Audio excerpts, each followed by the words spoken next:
Olá, boa tarde, sejam todos muito bem-vindos. Nós estamos ao vivo, agora são 15 horas e 30 minutos pelo horário de Brasília. Vamos juntos conferir o que é notícia no Brasil e no mundo nesta quarta-feira. E a gente começa com as notícias internacionais. A enxurrada de decretos do presidente dos Estados Unidos, Donald Trump, prosseguiu com a decisão do republicano de retirar o país de várias agências das Nações Unidas. Vamos ver. O presidente dos Estados Unidos, Donald Trump, assinou nesta terça-feira um decreto para retirar seu país de várias agências da ONU. No texto, o republicano também pede uma revisão do financiamento americano para a organização multilateral. Especificamente, o decreto tira Washington do Conselho de Direitos Humanos da ONU, órgão do qual não é Estado-membro, mas sim observador. O decreto ainda prolonga a suspensão de todo o financiamento americano à Agência das Nações Unidas para os Refugiados Palestinos. Os Estados Unidos, juntamente com vários outros países, suspenderam a contribuição financeira após Israel fazer acusações em janeiro de 2024 de que alguns funcionários da organização participaram dos ataques do Hamas em 7 de outubro de 2023. De acordo com o assessor de Trump, Will Scharf, ao apresentar o documento ao presidente para sua assinatura, o decreto desta terça também pretende revisar o envolvimento americano na Unesco, a Organização das Nações Unidas para a Educação, a Ciência e a Cultura, que também teria demonstrado um viés anti-americano. Logo após retornar à Casa Branca em 20 de janeiro, Trump assinou uma ordem executiva destinada a retirar os Estados Unidos da Organização Mundial da Saúde, organismo que no passado havia criticado duramente por sua gestão da pandemia de Covid-19. E o presidente americano também afirmou que a única alternativa para os palestinos que vivem na faixa de Gaza é deixar o território. Ele sugeriu que os palestinos esvaziem a região e se estabeleçam em países vizinhos. Mas a ONU se posicionou contra e disse que o plano do americano é totalmente ilegal.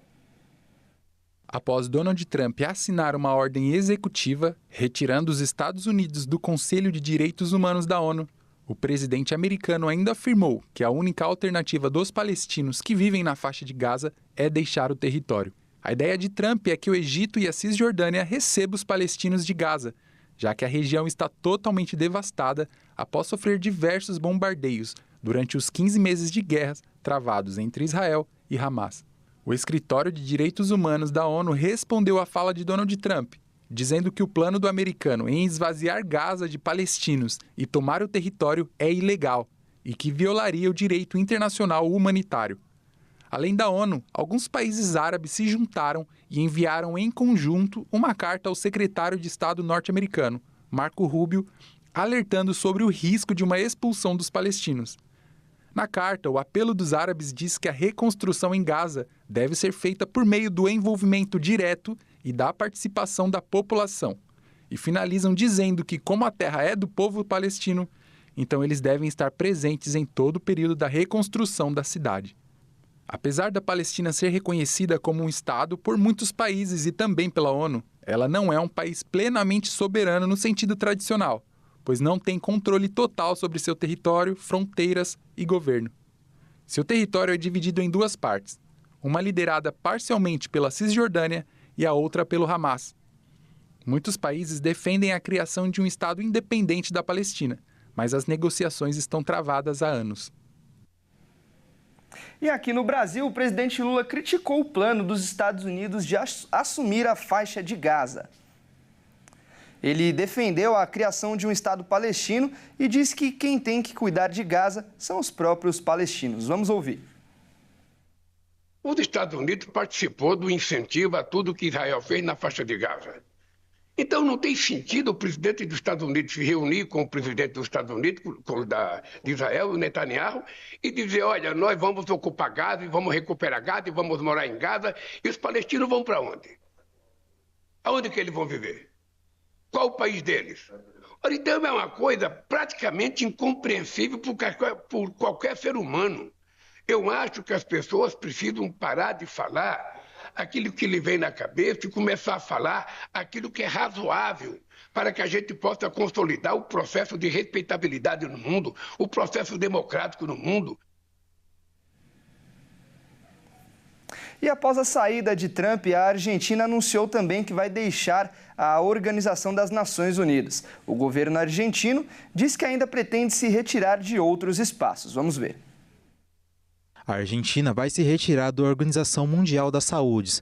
O anúncio foi feito nesta quarta-feira pelo porta-voz presidencial Manuel Ardoni. A medida do governo argentino ocorre dias após o presidente dos Estados Unidos, Donald Trump, ter assinado no dia da posse a determinação da retirada do país da OMS. Os Estados Unidos eram os principais financiadores do órgão vinculado à ONU. Segundo o jornal argentino La Nación, a saída da Argentina será oficializada por meio de um decreto que será assinado pelo presidente Javier Milei. A saída do órgão internacional é a primeira medida tomada pelo governo Milei, que ainda pretende se retirar de outros espaços.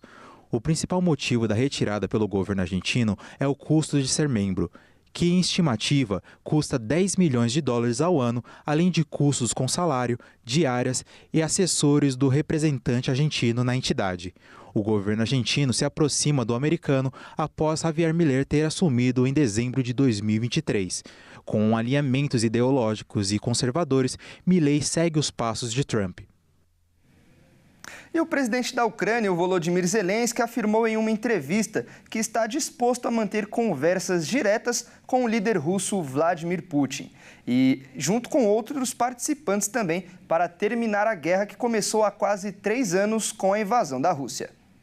O presidente da Ucrânia, Volodymyr Zelensky, recebeu nesta terça-feira em Kiev o diretor-geral da Agência Internacional de Energia Atômica, Rafael Grossi. Mas o que repercutiu nesta terça foi uma entrevista do presidente ucraniano ao jornalista britânico Piers Morgan. Zelensky afirmou na entrevista, divulgada em um canal do YouTube, que está disposto a manter conversas diretas com o líder russo Vladimir Putin, junto com outros participantes. O objetivo é terminar a guerra que começou há quase 3 anos com a invasão russa. Zelensky não detalhou quem seriam os outros participantes, mas Morgan mencionou a hipótese de negociações entre Ucrânia, Rússia, Estados Unidos e União Europeia. Durante muito tempo, Zelensky rejeitou a ideia de negociações e afirmou querer combater a Rússia no campo de batalha. Um decreto de outubro de 2022 descarta, inclusive, qualquer negociação enquanto Putin estiver no poder. E o governo Trump vai apresentar na semana que vem um plano para acabar com a guerra na Ucrânia, de acordo com a agência americana Bloomberg. O plano seria mostrado aos aliados dos Estados Unidos em uma conferência de segurança que ocorrerá em Munique, na Alemanha, entre 14 e 16 de fevereiro. E olha só, o dólar caiu 12 vezes seguidas e atingiu a maior sequência de quedas em 20 anos. A moeda norte-americana fechou na última cotação a R$ 5,77. A disparada do dólar no fim de 2024 deu lugar a uma série de quedas nesse início de ano. A moeda norte-americana encerrou o primeiro dia útil de 2025 a R$ 6,16, mas chegou a cair 6,76% com os últimos 12 dias seguidos de baixa. A moeda americana está na menor cotação desde o dia 26 de novembro. A sequência de quedas diárias é a maior desde o fim de março e a metade de abril de 2005. Especialistas explicam que o atual centro de atenção está nos Estados Unidos, com o retorno de Donald Trump à Casa Branca. Trump foi eleito com a promessa de impor tarifas de até 60% sobre produtos importados da China, além de taxas de 25% sobre México e Canadá. Todos esses países são importantes parceiros comerciais norte-americanos, mas até o momento o tom do republicano tem sido menos agressivo e as medidas não têm se concretizado nas proporções esperadas. Isso fortalece moedas de países emergentes como o real brasileiro. Um levantamento da Elo Zayata Consultoria mostra que a moeda brasileira foi a segunda que mais se valorizou em relação ao dólar entre 27 países em janeiro. O real só perdeu para o rublo russo, que disparou com 12,9% no mês.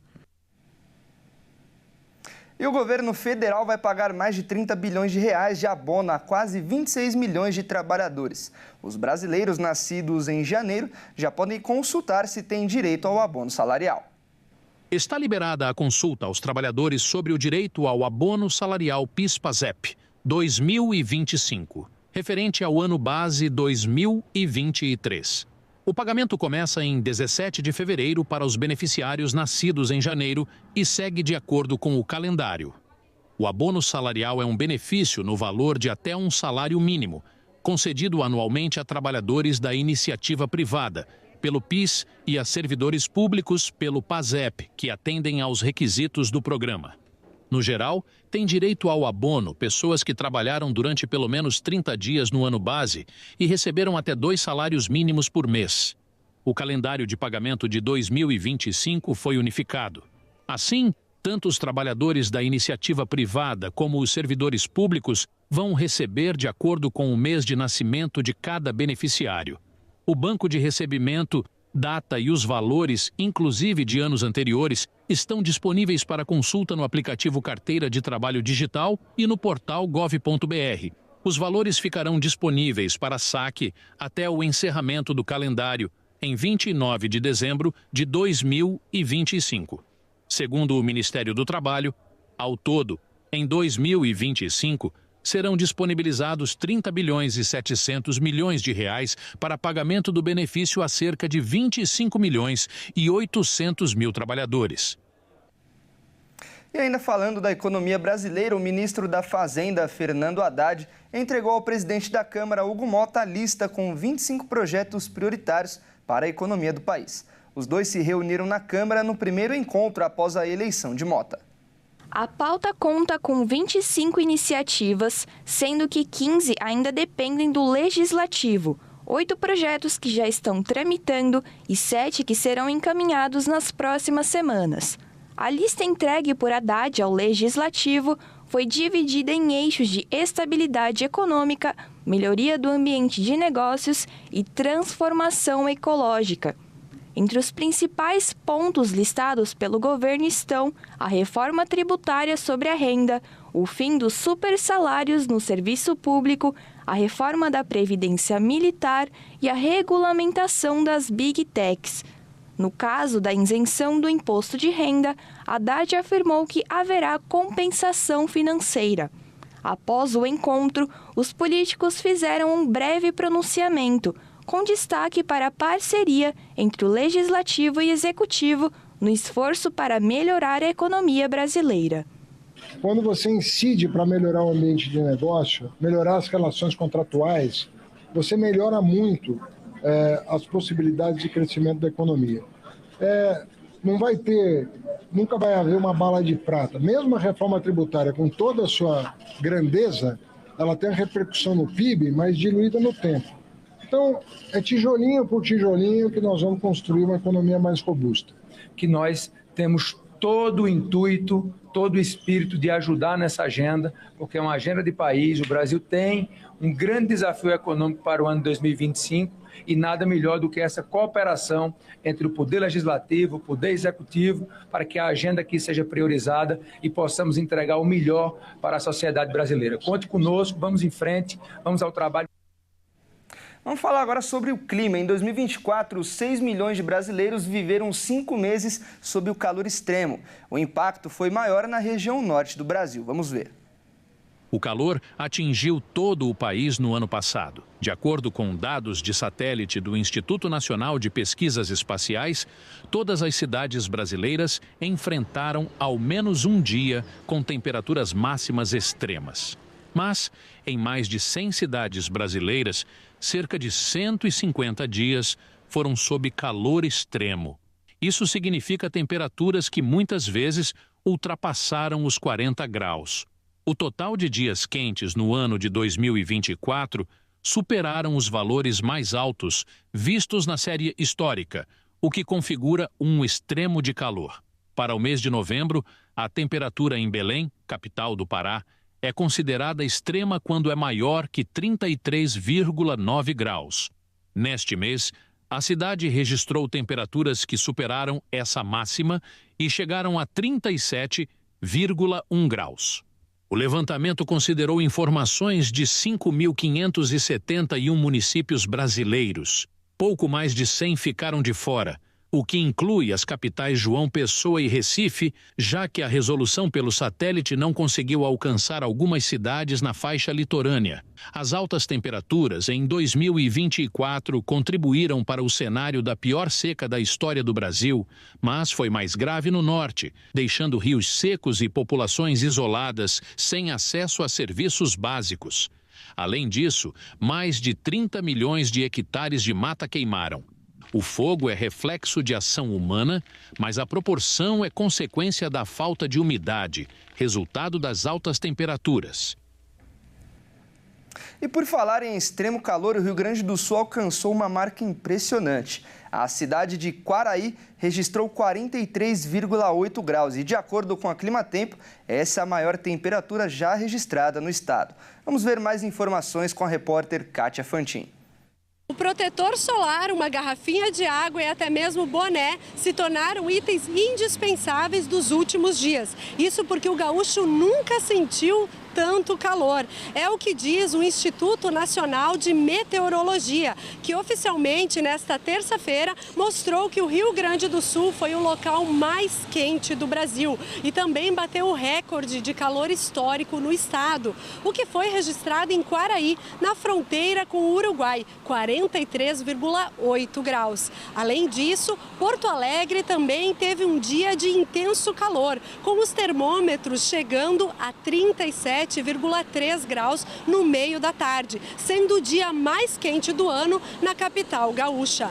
A onda de calor deve persistir nos próximos dias, com temperaturas acima dos 40 graus em diversas regiões do estado, podendo ocorrer um novo recorde de calor em Porto Alegre. No final desta quarta-feira, pode haver um abafamento seguido de temporais. Já entre a quinta e a sexta-feira, o tempo permanecerá estável, com o aumento de temperatura durante o final de semana e expectativa de calor ainda mais intenso na próxima semana.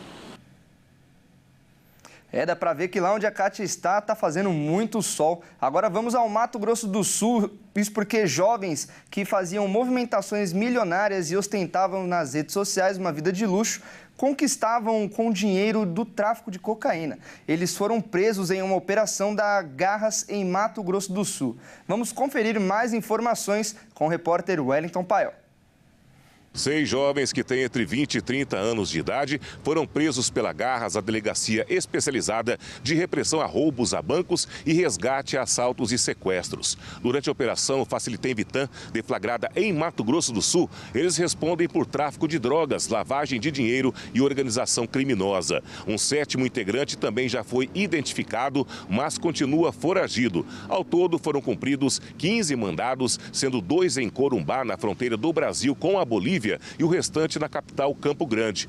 Com o grupo, foi apreendido esse arsenal de grosso calibre, veículos de luxo como motocicleta BMW, Porsche, além de jet ski, além de R$20 mil em espécie. Durante as investigações, os agentes descobriram que os jovens não tinham qualquer atividade lícita e, mesmo assim, mantinham uma vida de luxo ostentada nas redes sociais e faziam movimentações financeiras milionárias. Tudo conquistado com o tráfico de drogas e lavagem de dinheiro. É justamente dessa prática que vem o nome da operação do Garras, Facilitem Vitam, termo que significa vida fácil em latim. Os indivíduos envolvidos nessa organização criminosa eram indivíduos relativamente jovens, que tinham uma vida de luxo derivada da prática do tráfico. Indivíduos que não trabalhavam de forma lícita e faziam movimentações financeiras milionárias que variam entre 500 mil e 3 milhões. Além de prender, é muito importante, de extrema relevância, que se desarticule o braço financeiro da organização criminosa, de forma a conseguir recuperar esses objetos, e evitar que o indivíduo lucre, e inviabilize o verdadeiro custo-benefício do crime, porque muitas vezes o indivíduo assume o risco de ser preso, mas sabendo que todo o lucro que ele já teve com a prática criminosa vai dar o suporte dele, inclusive, no presídio, e quando ele sair, ele vai ter acesso a todas as regalias obtidas com o crime. As movimentações dos traficantes eram monitoradas por policiais desde dezembro do ano passado, quando um dos integrantes do esquema foi preso. As investigações apontaram que a especialização do grupo é no tráfico de cocaína. A estrutura articulada pelos criminosos incluía a adulteração da droga. Modificada com o uso de suplemento alimentar, a cocaína era vendida como pura. Trata-se de uma organização criminosa com distribuição de tarefas, inclusive, tarefas de intermediário com fornecedores, tarefas dos fornecedores de Corumbá, bem como dos indivíduos que fazem aportes financeiros, né? Então ficou bem caracterizada a questão da organização criminosa, presente aí até hierarquia dentro da organização, até distribuição de funções muito evidente. Em um dos locais foi possível verificar que se tratava de uma verdadeira refinaria de droga, na qual os indivíduos eles faziam tratamento de droga, às vezes para tirar um pouco da pureza e fazer mais quantidade, né? Se tratando de uma verdadeira refinaria, um verdadeiro laboratório do entorpecente. Para manter o domínio do mercado de entorpecentes na capital, o grupo ainda ameaçava rivais com violência, utilizando armas de fogo. As investigações continuam para apurar se existe uma eventual relação entre os integrantes da organização criminosa com assassinatos registrados em Campo Grande que ainda não foram solucionados.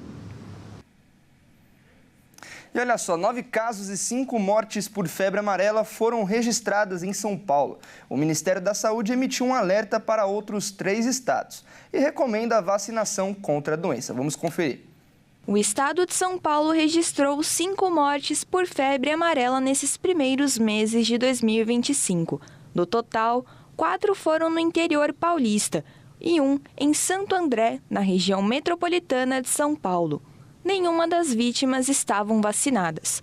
A doença, transmitida por mosquitos, é mais comum de ser encontrada em áreas rurais ou de florestas. Ao todo, 9 casos da doença foram contabilizados no estado. Além disso, outras regiões do país também estão em estado de alerta. De acordo com o Ministério da Saúde, o vírus está presente em 15 cidades, sendo 11 em São Paulo, 3 em Minas Gerais, 1 em Roraima e 1 no Tocantins. O Ministério ainda emitiu um alerta para que os estados estejam vigilantes e que as áreas de risco sejam imunizadas, além de pedir aos viajantes que vão para regiões com a transmissão ativa da doença que se previnam com a vacina e com o uso de repelentes. E agora é hora da gente falar de esportes aqui no Redação Hit.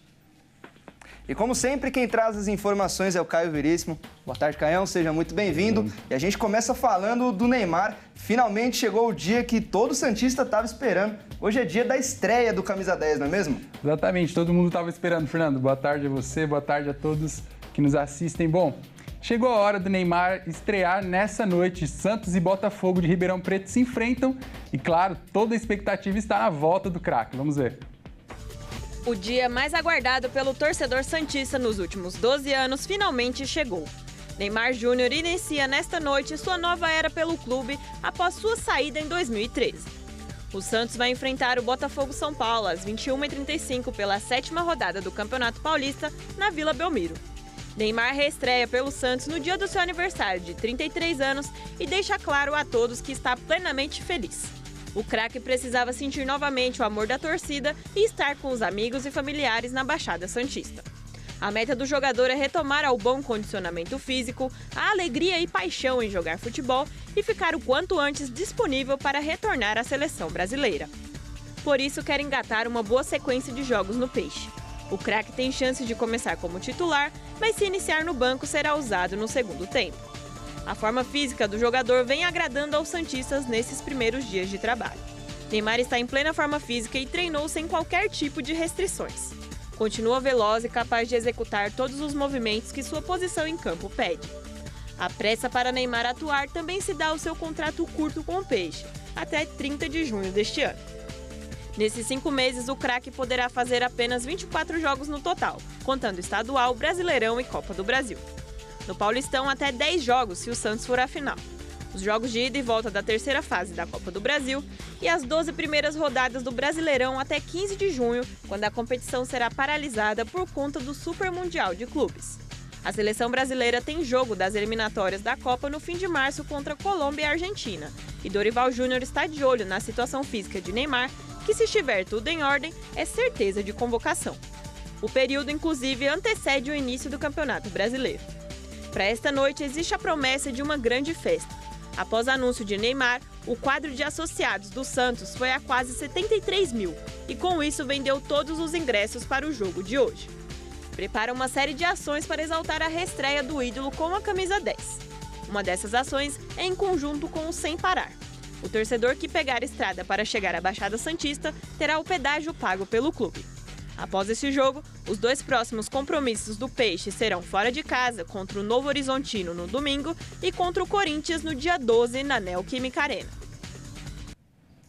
E ainda falando de futebol, o atacante holandês, o Memphis Depay, ele foi condenado por dirigir alcoolizado. Conta pra gente essa história.